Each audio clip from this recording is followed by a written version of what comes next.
तो जी आज हम देखते हैं थर्ड डिग्री प्राइस डिस्क्रिमिनेशन हमने देखी थी। उसके बाद हम मैथमेटिकल एप्लीकेशन पे आए थे। तो उसमें हमने कहा था कि मार्जिनल रेवेन्यू जो है वो ए का मार्केट बी के बराबर होना चाहिए। इसका मतलब यह है कि प्राइस जो है in A should be equal to price in B given their elasticities. So 1+1/E A जो है वो 1+1/E बी उसके जो है वो आपने रिलेटिव प्राइसेस से मल्टीप्लाई कर देना। तो इसका मतलब ये है कि अगर आपका जो ई ए है अगर लेस होगा ई बी से, यानी इलास्टिसिटी ऑफ ए बी से लेस होगी, इसका मतलब है कि price in A should be greater than price in B, क्योंकि ये डिनोमिनेटर में है तो रिलेशनशिप जो है वो अपोजिट होगा। अगर ई ए ई बी से ग्रेटर है तो इसका मतलब यह है कि price in A should be greater than price in B and vice वर्सा।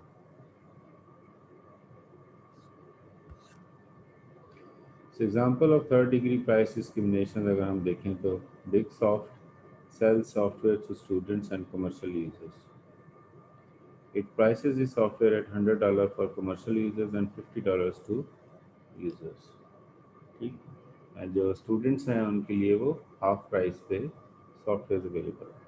पूरी दुनिया में अगर आप सॉफ्टवेयर्स के हवाले से प्राइसिंग देखें तो इसी तरह से हैं। बाज़ औक़ात जो है वो जो नॉर्मल प्राइसिंग है उससे 10 टाइम्स लेस होता है स्टूडेंट्स की प्राइसेस। तो इस केस में जो है ये 50% ऑफ है। Commercial users have a price elasticity of demand, जो उनकी प्राइस इलास्टिसिटी कमर्शियल यूजर्स की है वो है -1.5, जबकि स्टूडेंट्स की प्राइस इलास्टिसिटी ऑफ डिमांड जो है वो -4 है। सो ऑब्वियसली जिसकी इलास्टिसिटी ज़्यादा है उसकी प्राइस जो है वो आप कम रखेंगे एज़ कम्पेयर टू जिसकी इलास्टिसिटी कम है। So it is the firm practicing optimal third degree price discrimination। यहाँ पे क्वेश्चन ये है कि क्या optimal third degree price discrimination जो है वो यूज़ कर रही है कंपनी, येस और नो। सो अगर आप इसमें प्राइसेस को देखें तो एम आर जो है वो हमारे पास था is equal to P into 1+1/E। Commercial users के लिए अगर आप देखें तो 100 उसकी प्राइस है, उसकी इलास्टिसिटी जो है वो 1.5 है। ठीक, तो इसको जब आप सॉल्व करते हैं तो marginal revenue comes to be 33। जब आप स्टूडेंट यूजर्स के लिए देखते हैं 50 हो, बेशक उनकी प्राइस 50 है लेकिन उसका मार्जिनल रेवेन्यू जो है वो 37.5 है। So how much can the big soft increase revenues bye shifting one से। तो अगर आप इन दोनों का डिफरेंस देखें तो ये आपको बताएगा कि एक से शिफ्ट करने से उनका जो बिग सॉफ्ट का रेवेन्यू है वो 4.5 से इंक्रीज़ कर जाएगा। ठीक, इसका मतलब ये है कि आप अगर कमर्शियल यूज़र से एक स्टूडेंट यूज़र की तरफ जो है वो शिफ्ट करते हैं यूज़र्स को यानी सेल को, तो आपको जो है वो 4.5 का एडिशनल बेनिफिट जो है वो मिलता है, कंज्यूमर सरप्लस आपको रियलाइज हो जाएगा। Suppose that we have constant price elasticities of demand and constant marginal cost. Marginal cost हमारे पास यहाँ पे फर्ज करें 40 है, तो ऑप्टिमल प्राइसेस क्या होंगी। सो ऑप्टिमल प्राइसेस में हमने कहा था कि marginal revenue of commercial should be equal to marginal revenue of student and they should be equal to marginal cost. So M R C अगर 40 है और एम आर एस 40 है, क्योंकि एम सी जो है वो 40 है, तो इसका मतलब ये है कि आपका जो इक्वेशन है M R is equal to P into 1+1/E, वो शिफ्ट हो जाएगी। अगर आप पी की यानी प्राइस फाइंड आउट करना चाहें, it should be M R divided by 1+1/E। तो आपका जो प्राइस ऑफ कमर्शियल जो है वो आती है 120 और प्राइस ऑफ स्टूडेंट जो है वो 53.33 आती है। यानी वो जो ऑप्टिमल प्राइस थी आपकी 100 की पहले और 50 की, उसको शिफ्ट होना चाहिए। तो स्टूडेंट की प्राइस इंक्रीज़ करनी चाहिए 3.33 से, और कमर्शियल वाले की प्राइस इंक्रीज़ करनी चाहिए 120 से। इसका मतलब यह है कि अगर आप इसको पी सी फाइंड आउट करना चाहें तो आप कहेंगे M R C divided by 1+1/E। So इस तरह से आप इसकी प्राइस फाइंड आउट कर सकते हैं। एम आर सी आपकी 40 है, 1+1 इसकी जो है वो इलास्टिसिटी 1.5 थी। इसको रिजॉल्व करेंगे तो आंसर 120 आएगा। इसी तरह जब आप इसमें 40 डिवाइडेड बाय 1+1/-4 पुट करेंगे तो आंसर आपके पास 53.33 आता है।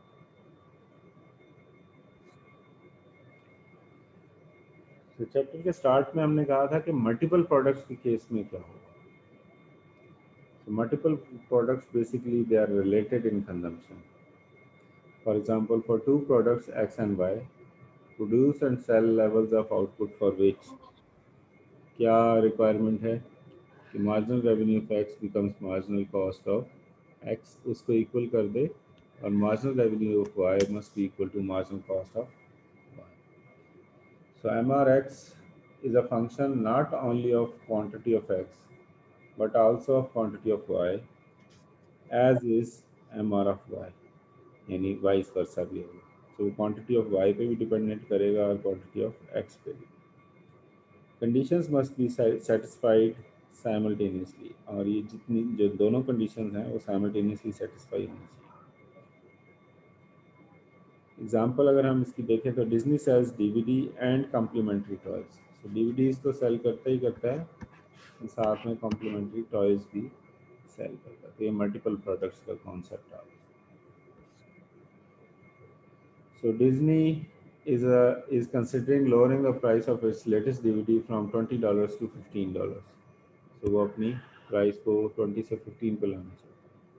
This will increase unit sales, obviously इससे unit sales तो बढ़ेंगी, but lower profits from the sale of DVDs by 10 million, और DVDs का जो profit है वो 10 million से decline करने का जो है वो estimate है।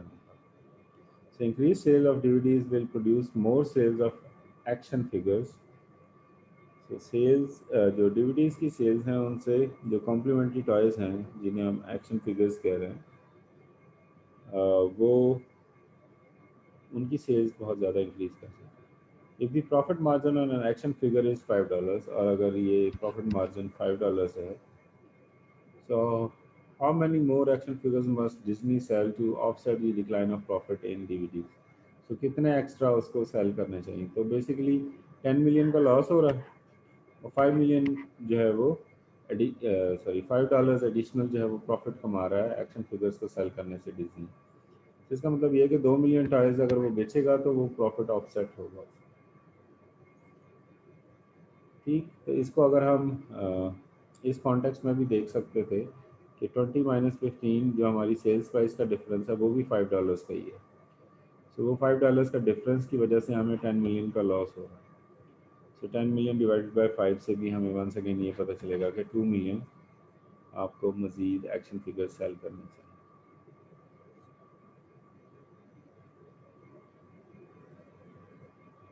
सो दूसरा एलिमेंट है related in production as substitutes. तो अगर ये एज सब्स्टिट्यूट्स जो है वो आपकी मल्टीपल प्रोडक्ट्स का एलिमेंट हो, सो जो एक्स और वाई दो प्रोडक्ट्स हैं, allocate production facility so that, अब प्रोडक्शन फैसिलिटी की एलोकेशन क्या होनी चाहिए? So M R P X should be equal to M R P Y. So optimal level of facility usage in the long run is where MRP total becomes equal to marginal cost. इसका मतलब ये है कि profit maximisation के लिए आपके पास ये equation होनी चाहिए कि MRP total becomes equal to marginal cost, which is also equal to MRPX, and that is equal to MRP of Y. Example में हम देखते हैं JBL प्लास्टिक्स को JBL has a vacuum press that can produce plastic cars or tanks. ठीक, तो plastic cars और tanks दोनों जो है वो प्रोड्यूस कर सकता है. So marginal cost of producing two cars or one tank is $5. सो दो कारें या एक टैंक बनाने की जो मार्जिनल कॉस्ट है दैट इज़ 5. इसका मतलब ये है कि उनकी मार्जिनल कॉस्ट इक्वेट कर जाती है. लेकिन quantity produced is different. Basically number of cars double produce होती हैं एज कम्पेयर टू टैंक. तो marginal revenue from sale of toy car is $3 and the price is जो आपकी $6 है. तो मार्जिनल रेवेन्यू $3 है और प्राइस $6 है. So marginal revenue from the sale of toy tank is $7. So marginal revenue $7 है जबकि उसकी प्राइस है वो $14 है. So MRT जो MRPC है हमारे पास फ्रॉम टॉय कार्स वो कितना होगा. 3 into 2 दो प्रोड्यूस करते हैं आप तो आपका $6 का होगा. और दो के बदले में एक बनता है तो 7 into 1 basically $7 MRPT toy tanks जो टैंक्स का है वो आपका $7 का. तो अब ये इक्वेट करने चाहिए. लेकिन इस केस में कैसे हो सकता है. Should JBL readjust the ratio of cost to tanks it is producing so that MRP tank basically becomes equal to MRP of cars which becomes equal to marginal cost. So इस case में तो अभी ये 7 is never equal to 6. तो अब इनको obviously readjust करके हम मार्जिनल कॉस्ट के इक्वल कर सकते हैं. सो अब अगर आप इसको देखें MRP ऑफ X है ये MRP ऑफ Y है और ये MRP टोटल है. ठीक, और MC को जो है वो अगर आप प्लॉट करें तो ये पॉइंट जो है वो आपका हाइपोथेटिकली क्वांटिटी ऑफ जो आपकी प्रोडक्शन है उसको बता दें कि आपको कितनी क्वांटिटी प्रोड्यूस करनी चाहिए.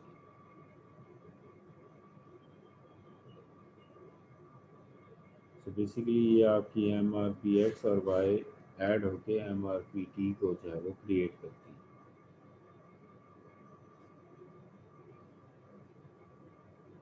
थर्ड एलिमेंट आ गया जिसमें जो प्रोडक्शन तो रिलेटेड है लेकिन साथ में कॉम्प्लीमेंट कर रही हैं प्रोडक्ट्स एक दूसरे को.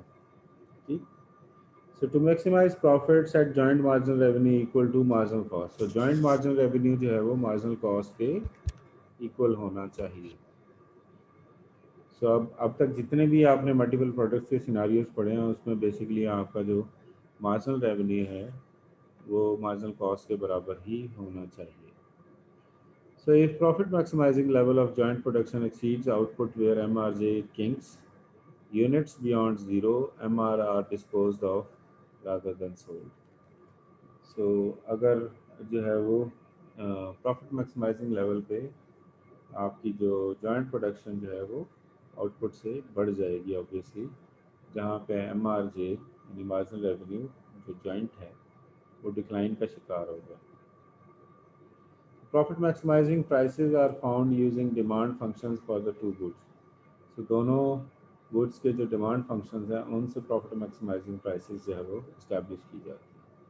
So अब ये आपका basically demand function of X है और ये demand function of Y है. ठीक.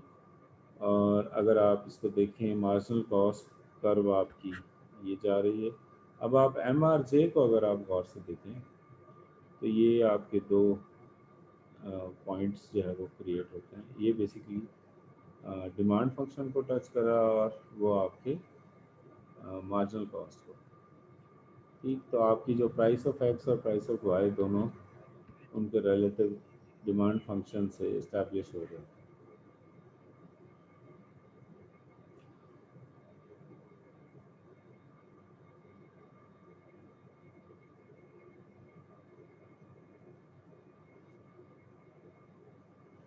सो एग्जांपल देखते हैं हम फार्मर जोन्स की.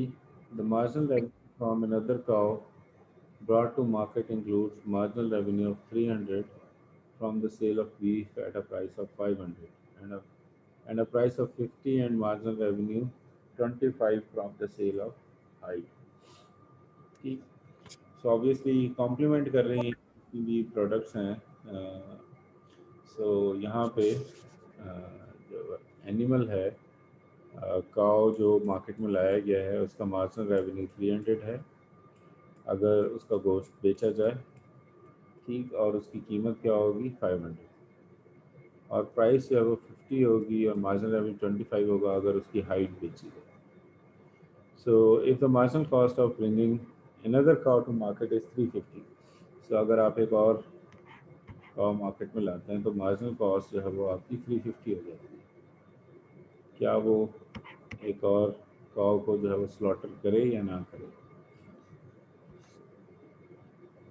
सो आपका मार्जिनल रेवेन्यू जो है वो 300 था बीफ से, हाइट से जो है वो 25 था, तो टोटल मार्जिनल रेवेन्यू जो है वो 325 है। आपकी जो मार्जिनल कॉस्ट अनदर काउ की आ रही है 350, तो क्या उसे ये काम करना चाहिए? ऑब्वियसली यहाँ से आपको marginal revenue is less than marginal cost, तो आप कहेंगे नहीं।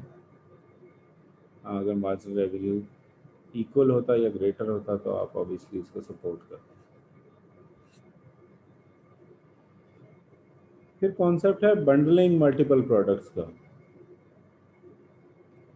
When price discrimination is not possible, bundling multiple goods and charging a single price can be more profitable than charging individual prices for multiple goods.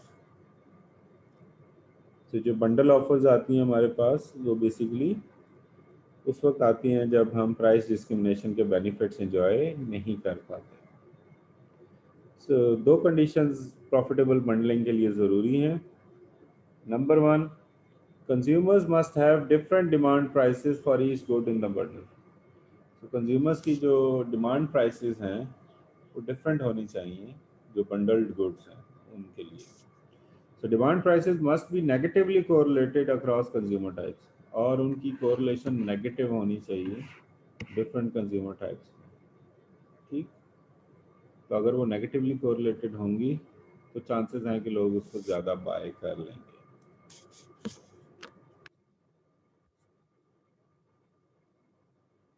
तो अगर आप देखें bundling of tickets to football games को देखें तो unprofitable bundle और profitable bundle कैसे create किया जा सकता है।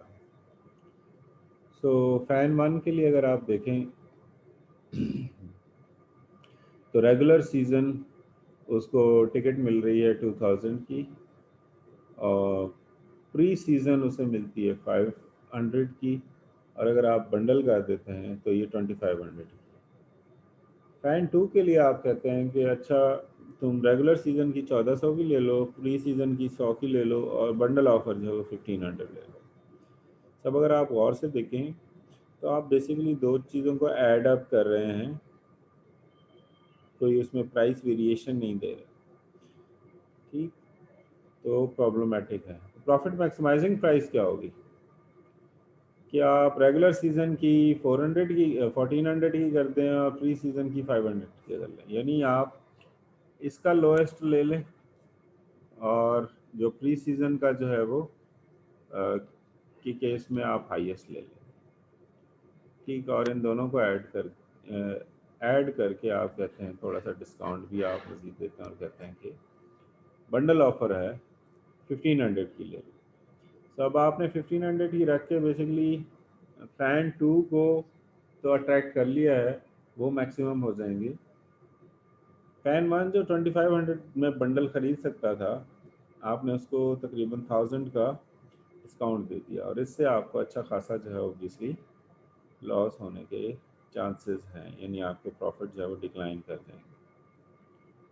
ठीक, तो एक एक केस में आपके marginal revenue sorry maximum total revenue अगर आप देखें तो कितना है 3300, जो कि बेसिकली आ रहा है 2 into 1400 plus 500, sorry 2 into 1400 plus 500 आपका आ जाएगा।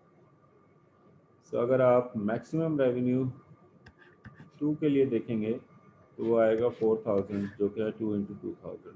कैसे प्रॉफिटेबल बंडल क्या था फैन वन के लिए था आपका 17 प्लस 300 तो 2000, फैन टू के लिए 15 प्लस 500 तो वो भी 2000। तो अल्टीमेटली प्रॉफिट मैक्सिमाइजिंग प्राइस अगर आप देखें तो आपके लिए क्या सिचुएशन बन रही थी, उसी तरह से हमारा जो मैक्सिमम एलिमेंट था, इसमें हम मिनिमम ले लेते हैं 1500, ठीक है, और इसमें अगर हम उसी फर्स्ट को ही प्रेफर करें 300 को, तो आपका 200, इसका मतलब ये है कि 2000 तो आ जाएगा, लेकिन यहाँ पे आप एडिशनल 200 जो है वो अर्न कर रहे हैं, जिसकी वजह से आपका यहाँ पे जो मैक्सिमम टोटल रेवेन्यू है वो 700 से इंक्रीज कर जाता है। तो आपकी जो प्रॉफिटेबल बंडल का सीक्वेंस है वो स्ट्रेटजी टू बेहतर है।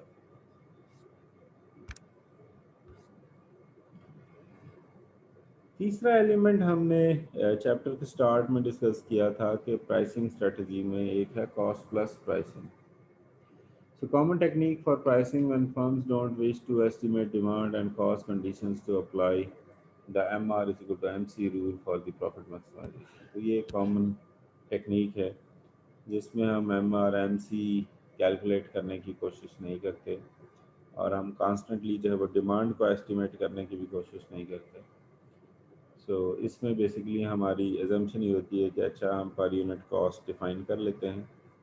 अगर फर्स्ट करें वो 50 आई है तो हम कहते हैं अच्छा हम अपनी सेल्स प्राइस 55 रख लेते हैं, या हम अपनी सेल्स प्राइस 60 रख लेते हैं। तो price charge represents a markup या मार्जिन ओवर एवरेज कॉस्ट। तो एवरेज टोटल कॉस्ट को बेसिकली एक मार्कअप से आप मल्टीप्लाई कर देते हैं। एम जो है वो बेसिकली आपका मार्कअप फैक्टर कहलाता है। यानी आपकी आपकी एवरेज कॉस्ट फर्स्ट करें 50 आ रही है, और आप कहते हैं कि आपने 10% जो है वो प्रॉफिट लेना है, तो आपकी प्राइस क्या होगी 55। यही आप कहते हैं कि मैं नहीं, 10% जो है वो फ़ायदे में नहीं है, तो आपकी जो प्राइस है वो क्या होगी 60 हो जाएगी, एंड सो ऑन।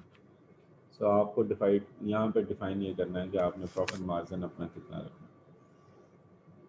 आप 10% रखना चाहते हैं, आप 20% रखना चाहते हैं, तो ये आप पे डिपेंडेंट है। तो ये रिलेटिवली इजी मैकेनिज़्म भी है प्राइसेस को इस्टेब्लिश करने के लिए, कि आप जो है वो एक सर्टन मार्जिन डिफाइन कर लें, और एवरेज टोटल कॉस्ट आपको पता हो तो आप बड़े आराम से इसको फाइंड आउट कर सकते हैं कि आपकी जो मार्केट प्राइस है वो क्या होनी चाहिए।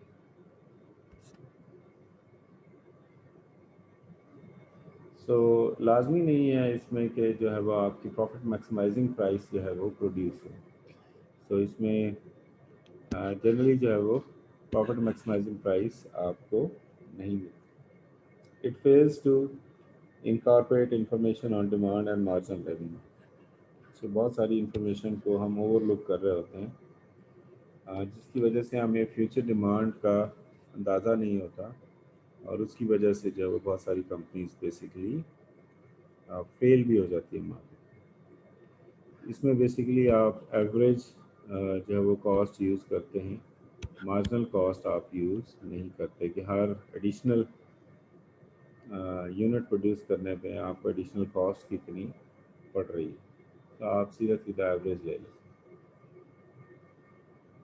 Practical problems with cost plus pricing को अगर आप देखें तो ये आपकी एवरेज टोटल कॉस्ट है। ये हमने पढ़ा था कि डिमांड कर्व है, ये एसएमसी आ गई आपकी, ठीक है, और ये आपका मार्जिनल रेवेन्यू। अब अगर आप इस पॉइंट पे देखें तो आपकी एवरेज टोटल कॉस्ट जो है वो पॉइंट एच पे वो 18 है। आपकी जो कॉस्ट प्लस प्राइसिंग है वो आपको बताएगी कि आपने क्या रखना है। फर्स्ट करें आप प्राइस रखते हैं 30, तो 18 वाले की प्राइस जो है वो 30 बनती है। यहाँ पे ये 20 वाला है, तो 20 वाले की प्राइस जो है वो डिमांड कर्व के एस्पेक्ट में अगर आप देखें तो रफली 20 बनेगी अगर आप इसको मैच करते हैं। तो इसका मतलब ये है कि यहाँ पे पॉइंट ए पे तो आपका जो है वो प्राइस एवरेज टोटल कॉस्ट पे बराबर होगी, इसका मतलब है आप इक्विलिब्रियम पे होंगे। यही हाल पॉइंट एफ पे होगा, ठीक। नहीं, पॉइंट एफ पे आपकी जो एवरेज टोटल कॉस्ट है वो तो 20 है, लेकिन आपकी जो सेल्स प्राइस है वो 40 है। सो पॉइंट ई पे आपका जो मार्जिनल रेवेन्यू है वो ये आपको कह रहा है एसएमसी के बराबर जो पॉइंट आता है, तो ये कह रहा है कि 3000 यूनिट्स प्रोड्यूस करें आप, रफली 10 की कॉस्ट आपको आएगी और आप 40 पे सेल करो। तो ये जो है वो एक टेक्निकल प्रॉब्लम है। So manager assumes the firm can produce 5,000 units इस केस में and sell at 50% markup, और 50% मार्कअप पे यानी 20 की बेच के 30 की बेच लेगा, 20 की प्रोड्यूस करके 30 पे जो है वो सेल कर लेगा, जबकि प्रैक्टिकली अगर आप प्राइस देखें तो वो प्राइस 20 है, यानी 20 वाली 20 पे ही सेल कर पाएगा। तो जितनी ज़्यादा प्रोडक्शन करेगा उतना आप अपने आप को हर्ट करेगा।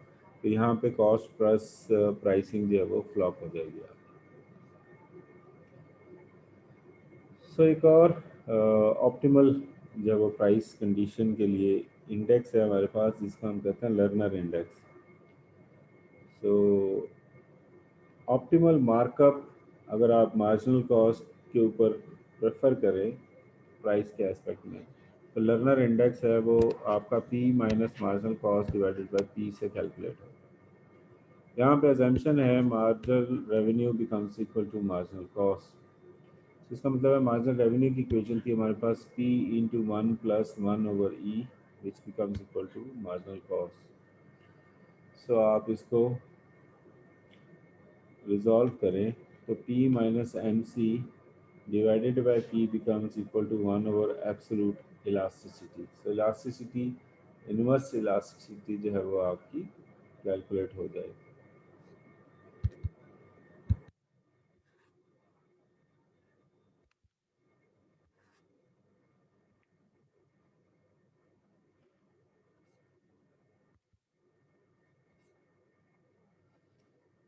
Okay जी, any query till now?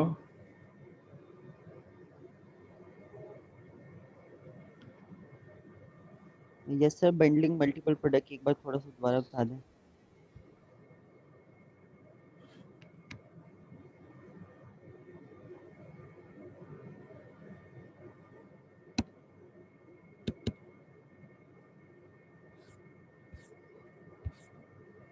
से वाला, ये वाला बंडलिंग वाला कॉन्सेप्ट कह रहे हो? Yes sir. तो यहाँ ये बात हो ये कर रहा है कि आपकी जो प्राइस डिस्क्रिमिनेशन जो है वो इंडिविजुअल प्रोडक्ट पे जो पॉसिबल ना हो, तो आप दो प्रोडक्ट्स को इकट्ठा कर लेते हैं। फॉर एग्ज़ाम्पल हमारे यहाँ आपने अक्सर देखा होगा कि टी प्लस शुगर बंडल हो जाता है, इकट्ठे सेल हो रहा होता है, ठीक। तो प्रमोशनल एलिमेंट में भी आ जाता है और बाज़ औक़ात जो है वो आपका जो प्रोडक्ट है वो साइमल्टेनियसली जो है वो सेल होना शुरू हो जाती है। फॉर एग्ज़ाम्पल आप अगर आप देखें मेयोनीज़ एंड केचप के कॉम्बिनेशंस आपको अलग से इकट्ठे मिल जाते हैं। अच्छा, फिर आप जब केचप देखते हैं तो पता लगता है कि उसके साथ जो है वो इस दफ़ा लेट्स से कोई मसाला जो है वो फर्ज करें चाट मसाले का डब्बा भी साथ में लगा हुआ, ये बंडल्ड बंडल्ड जो है वो प्रोडक्ट्स आ जाती हैं। अच्छा, ये है प्रमोशनल हमारे यहाँ करते हैं। अब अगर आप कंटिन्यूसली ये काम करना शुरू हो जाएं तो वो बेसिकली बंडल्ड आपकी मल्टीपल प्रोडक्ट्स हो जाती हैं। फॉर एग्जांपल आप केएफसी पे जाते हैं तो आपको हमेशा पेप्सी मिलती है, ठीक है, वो साथ ही मिलेगी आपको एडिशनल, वो एड ऑन है ही है बहुत सारे मेन्यूज़ में, वो साथ ही में मिलेगी आप। तो पेप्सी की प्रोडक्ट तो नहीं है ना, फर्ज करें बर्गर, या बर्गर की प्रोडक्ट पेप्सी तो नहीं है। तो ये को ब्रांडिंग का एलिमेंट भी इसी तरह से जब आपका जस्टिफाई हो जाता है। जी, मज़ीद कोई क्यूरी? No sir. सर हमारे टोटल कितने चैप्टर्स होंगे फाइनल के सिलेबस में? 2 चैप्टर और रह गए हैं जी।